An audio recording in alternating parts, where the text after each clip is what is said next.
Business کا جو معاملہ ہے اس کو تھوڑا سا سمجھنے کی ضرورت ہے کہ ہم نے بزنس میں زکوٰۃ کیسے نکالنی ہوتی ہے۔ ایک کاروبار میں بنیادی طور پہ 3 چیزیں ہوتی ہیں، ٹھیک ہے۔ ایک اس کو ہم کیا کہتے ہیں، مکان تجارت، یعنی پلیس آف بزنس، جہاں پہ بزنس ہو رہا ہے، ٹھیک ہے۔ دوسرا ہے جس کو ہم کہتے ہیں آلہ تجارت، آلہ تجارت یعنی مشینریز وغیرہ، ٹھیک ہے۔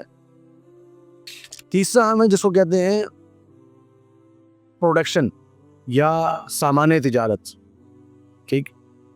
تو ہمارے پاس 3 چیزیں آ گئی، مکان تجارت، آلات تجارت اور سامان تجارت، ٹھیک ہے۔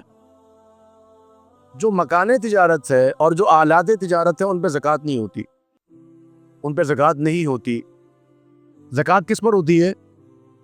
سامان تجارت پہ بس۔ آپ اس کو مثال سے سمجھیں، مثلاً ایک فیکٹری ہے، اس فیکٹری میں مشینیں رکھی ہوئی ہیں اور ان کے پاس گاڑیاں ہیں اور ان کے یہاں پروڈکشن ہوتی ہے۔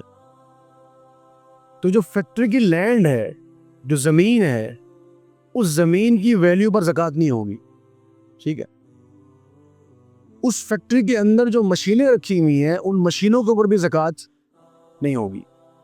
جو ٹرانسپورٹیشن کے لیے گاڑیاں رکھی ہوئی ہیں ان پر بھی زکوٰۃ نہیں ہوگی۔ زکوٰۃ کس پر ہوگی؟ صرف جو پروڈکشن ہو رہی ہے۔ 2 دلیلیں ہیں اس کی۔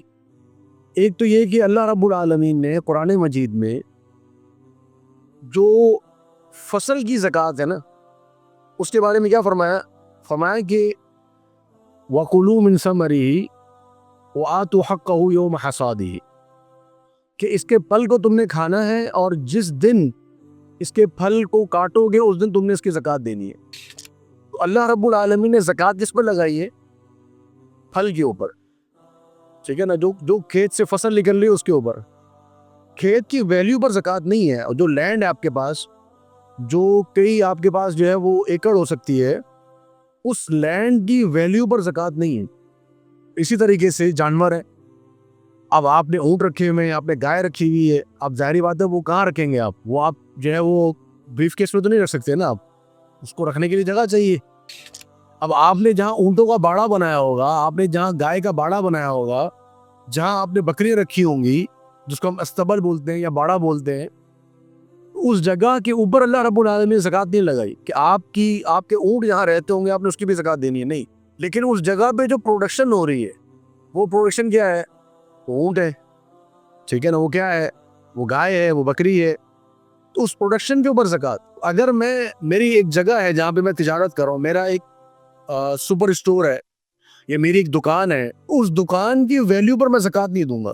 اسی طرح جو سامان تجارت ہے، میرے پاس کوئی گاڑی ہے جس کے ذریعے میں ٹرانسپورٹیشن کرتا ہوں، میرے پاس کوئی مشینری لگی ہوئی ہے، پروڈکشن بنا رہا ہوں، اس میں زکوٰۃ نہیں۔ زکوٰۃ ہوگی کس کے اوپر؟ سامان تجارت کے اوپر، جو میں پروڈکشن کر رہا ہوں۔ اب جو پروڈکشن کر رہا ہوں اس کی 2 قسمیں ہو سکتی ہیں۔ ایک ہے جس کو میں کہتا ہوں فائنل پروڈکٹ، جو میری پروڈکٹ بن گئی ہے۔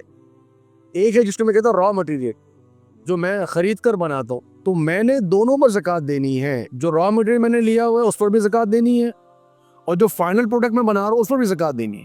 لیکن دونوں پر جو زکوٰۃ دینی ہے اس کی کیلکولیشن کا طریقہ مختلف ہے۔ جو را مٹیریل ہے اس کی میں نے زکوٰۃ کس طرح نکالنی ہے؟ ایز پر کاسٹ، جتنی اس را مٹیریل کی کاسٹ ہے۔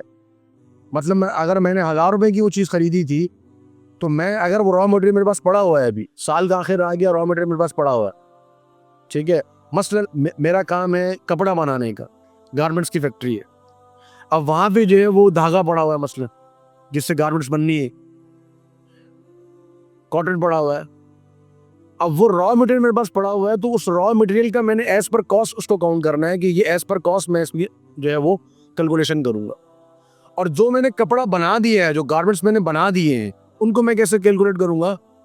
ان کو ایز پر پروفٹ کاسٹ اس کو ویلیو لگاؤں گا، یعنی جس ویلیو پہ میں نے اس کو بیچنا ہے، ٹھیک ہے نا۔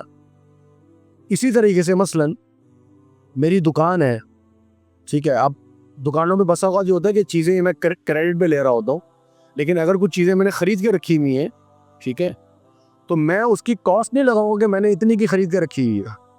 میں اس پہ کیا لگاؤں گا کہ میں نے اتنے کی بیچنی ہے۔ کسی شخص کا جو ہے وہ کپڑے کی دکان ہے، تو وہ اپنے کپڑے کی جو ویلیو نکالے گا وہ کاسٹ کی ویلیو نہیں نکالے گا، وہ ویلیو نکالے گا جو وتھ پروفٹ، اسے کتنے کی بیچنی۔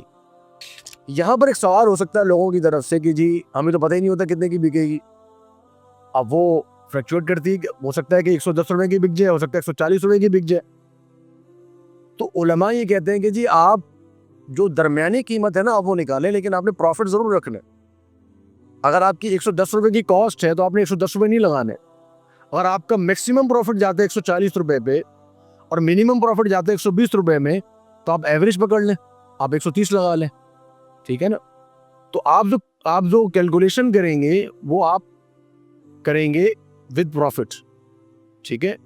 3 چیزیں آپ کے سامنے نظر آ رہی ہوں گی, کیش, اکاؤنٹس ریسیویبل اور انوینٹری. ہم ابھی جو بات کر رہے ہیں تیسری کی بات کریں, انوینٹری کی بات کریں. ٹھیک ہے نا. کیش تو آپ نے کر لیا, آپ کو پتا ہے جی کیش تو میرے پاس پڑا ہوا ہے. اکاؤنٹس ریسیویبل آپ نے کسی کو سامان ادھار پہ بیچا ہوا, آپ نے پیسے لینے ہیں اس سے, تو وہ بھی آپ نے لکھ دیا. اب آگے انوینٹری. انوینٹری کے اندر آپ کیا چیزیں لیں گے, را مٹیریل اور جو اینڈ پروڈکٹ ہے وہ دونوں آپ نے اس کے اندر کیلکولیٹ کرنی ہے. اگر کسی کا کاروبار ہی پلاٹ بیچنے کا ہے, مطلب وہ اس کا بزنس ہی کیا ہے کہ وہ پلاٹ سیل کرتا ہے, تو پلاٹ بیسکلی اس کا کیا ہے, پروڈکٹ ہے. ٹھیک ہے نا. تو جتنے بھی پلاٹ اس کے پاس ہوں گے فار سیل, اس کی وہ زکوٰۃ دے گا. ٹھیک ہے نا. جتنے بھی پلاٹ اس کے پاس فار سیل ہوں گے اس کی اس نے زکوٰۃ دینی ہے اگر اس کے پاس سال گزر گیا ہے. اسی طرح گاڑی پہ زکوٰۃ نہیں ہے, لیکن اگر کوئی گاڑیاں بیچ رہا ہے, اس کا جو پروڈکٹ ہے وہی گاڑیاں, اس نے گاڑیوں کی زکوٰۃ نکال لی. اچھا, ایک ہوتا ہے فکسڈ ایسٹ. فکسڈ ایسٹ میں نے بتایا جیسے بلڈنگ ہے, مشینری ہے, وہیکلز ہیں, یہ سارے کس میں آتے ہیں, یہ سارے آتے ہیں مکان تجارت, آلات تجارت. تو یہ 2 الگ الگ چیزیں ہو گئی ہمارے پاس, کرنٹ ایسٹ, فکسڈ ایسٹ. جو فکسڈ ایسٹ ہے یعنی مکان تجارت اور آلات تجارت, اس میں زکوٰۃ نہیں ہے. جو آپ کے کرنٹ ایسٹس ہیں جس کو ہم سامان تجارت کہتے ہیں, اس پر آپ نے زکوٰۃ ادا کرنی ہے. اس میں کیا آئے گا, جو کیش آپ کے پاس بچا ہوا ہے, جو اکاؤنٹ ریسیویبل آپ کے پاس ہیں, جو انوینٹری آپ کے پاس ہے, اس ٹوٹل پر آپ نے جو ہے وہ زکوٰۃ دینی ہے. سینکڑوں لوگ روزانہ اسلام فورٹ میڈیا سے مستند اسلامی تعلیمات حاصل کر رہے ہیں, بھٹکے ہوئے دل ہدایت پا رہے ہیں. آئیے اس پیغام کو پھیلانے میں ہمارے ساتھ تعاون کیجیے اور ہزاروں دلوں کو نور ہدایت سے منور کرنے میں حصہ ملائیے.